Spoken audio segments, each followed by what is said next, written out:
All right, hello everybody. Again, welcome to my channel, Cage Combat and Fitness. Before we start, make sure to like and subscribe if you feel any of this content might be useful to you, or if you care to share some of this content with people you feel might get some value out of it. So, let's begin. Today's video is going to be, is it better to train barefoot in the martial arts or to train with shoes? That's the question. Thank you to my subscribers for giving me this topic.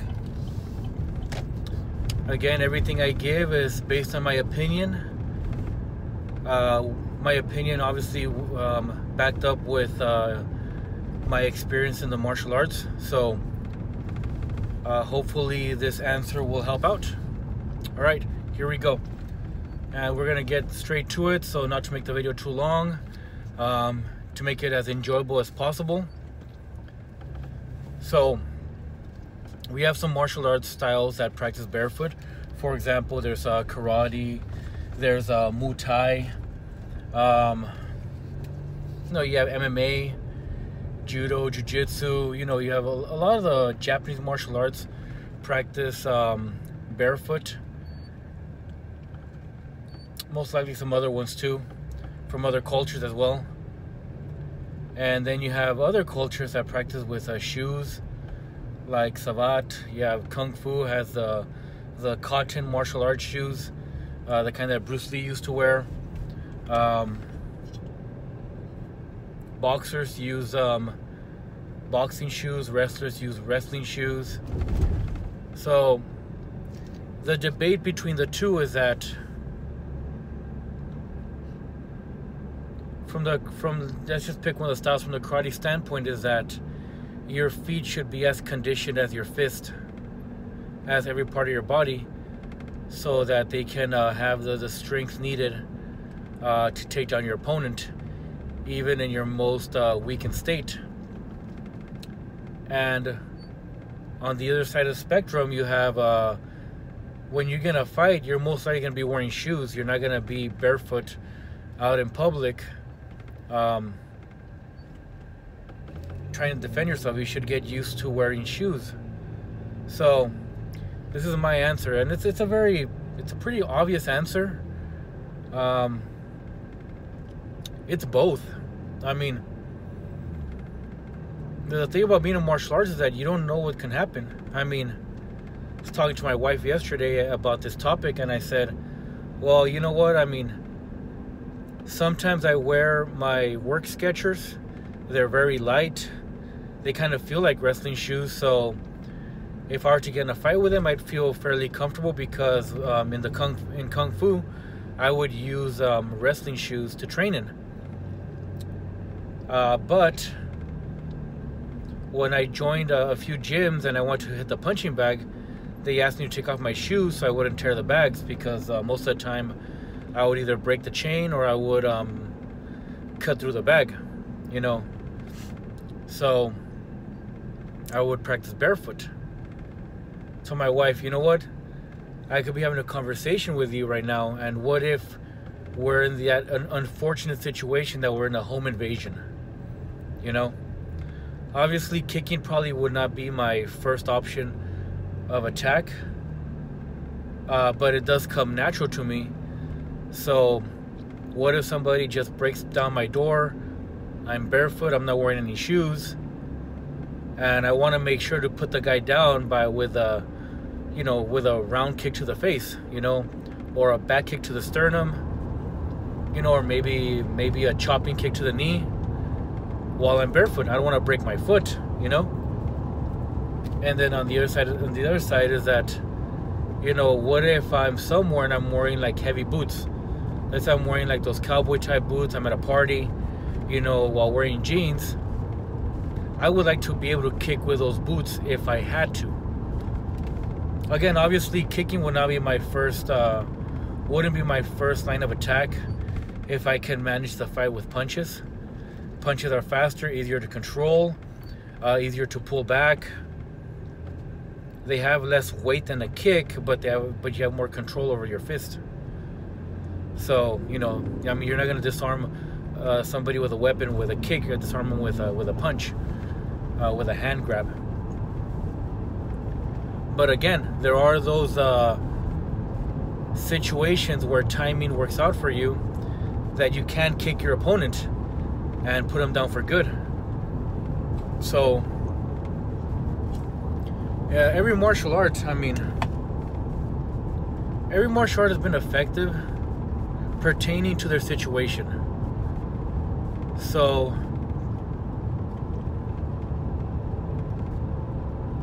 let's just say, you know, you have, for example, you have capoeira.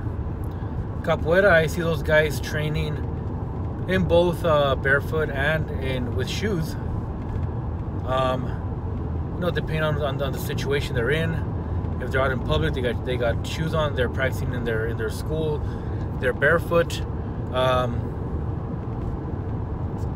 Again, you're in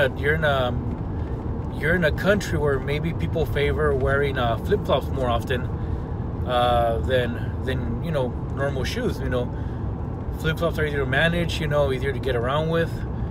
Some people have a pretty good grasp with them. I mean, you know, some shoes in some cultures are really, really thin in the material. You'll have some countries, for example, I think it's Africa, where they say that a lot of their runners run barefoot because, you know, they don't want to handicap the foot. That, you know, we weren't born with shoes on, so we're made to maneuver with our feet. Some martial artists say, you know, you have more balance when you spread your toes. So, you know, it goes back and forth. But I mean, I would like to be able to fight in the shoes I'm wearing, and be able to fight barefoot at the same time, and have enough strength and not break my foot, you know. So I think for this topic, I would say, you know, train in both. You know, dabble in each one. You know, give yourself some days where you train inside barefoot. You don't have to be outside in the gravel or anything, but you could be inside barefoot. And then, you know, when you go outside, you know, wear your shoes and train some more. Alternate. Box barefoot, you know. Indoors. You know. So, I mean, you will hear some people say, oh, well, hygiene-wise. Well, yeah, I mean, if it's an issue for hygiene and you're in a martial arts school, you know, train with your shoes, that's fine if that's what's required. But if you're at home, where it's, you know, your home, your bacteria, you know, go barefoot, you know. I mean, at home, we take off our shoes and we leave them at the entrance. And we're usually either you wear different shoes for the house that don't go outside. You're in your socks, or you're barefoot, you know. Again, I train that way, you know. I'm not gonna put a new set of shoes. I'll just stay in my socks, or I'll stay barefoot, and I'll train throughout the day. So, you know, I mean, one time I bought those Skeletos shoes where, like, they have like the toes and everything. So I would jog in them, and I realized that my heel was very sore because I didn't have that support. So I could say, like, oh, you know what, I need support for my feet. Or I could say, you know what, maybe I should be used to running with a more flat surface. So it's up for debate. But all in all, it's always good to be prepared for any situation. I mean, there are some martial arts that train their punches while handcuffed. They do some kind of like pakwa or shina movements, you know. If you watch, for example, like the movie The One, if you know, where Jet Li, the opposite side of him is the bad guy, he's training his fist with his handcuffs on to generate as much power as he can. I mean, it's really smart. It's a movie though, but it's fairly smart, you know. So sorry for that glare, buddy. I mean, I guess all that matters, as long as you hear my voice, it's all that matters, right? So yeah, this topic goes both ways. I would give it a 50-50. You know, I've kicked a punching bag barefoot, well, with socks on, you know, still barefoot, and I've kicked it with shoes on. You know, actually, out of respect to the punching bag not being mine, I will take off my shoes. You know, because there have been times where I'm wearing normal sports shoes. I kick the bag. I don't plant it completely, but I give it a heel, and I'll slice right across the material. Now you have a torn punching bag, so it's not something that I would like to do somebody's property, you know. So, you know, again, leave your questions, your comments, concerns. Give me your opinion on the matter. Grateful you finished watching this video. Hope you find it entertaining or informative. I say or because, you know, I'm not as entertaining as other YouTubers out there, but, you know, I can tell you that the information I have is fairly legit and it comes from experience. So, and look out for my other videos, guys. I'll be doing a video soon on Joe Louis, the Brown Bomber, the boxer, as well as you know, I think some of you have seen my other videos before where I'll review horror movies. One thing is, me and my wife, we enjoy horror movies. Well, one, they stimulate the brain differently. You know, they make you think a little more. Some studies show that it makes you a little bit smarter watching horror movies. I don't know if it's because it activates the fear in your brain or puts you in a situation where you go into that analytical mind. But my reaction video is going to be on Hell House, LLC, the origins of the Carmichael Manor. So,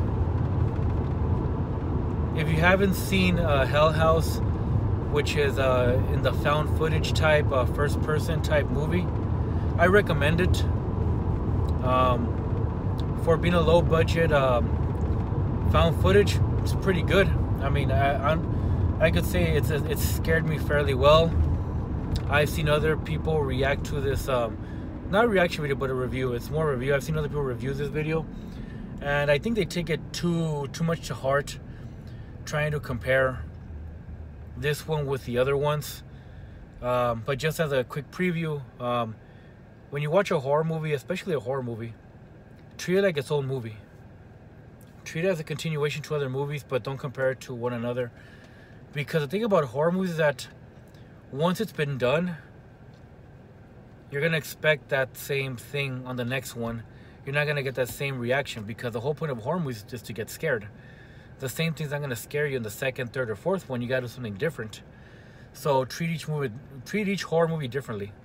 And it's very hard to give a horror movie an ending, a proper ending. And these Hell House movies, they do it justice. They do a good job. So look out for those. I'll probably be a bit more entertaining, since the horror movie. You'll see that other side of me pop out, where I'll probably bash on these other people reviewing it for the fun of it. See, I won't do that with the martial arts. I respect all martial artists, but when it comes to people watching horror movies, I tend to get a little bit like, come on, it's a horror movie. You can't expect a masterpiece on something that's supposed to affect your emotions in the most craziest manner. Anyways, have a great day, everybody.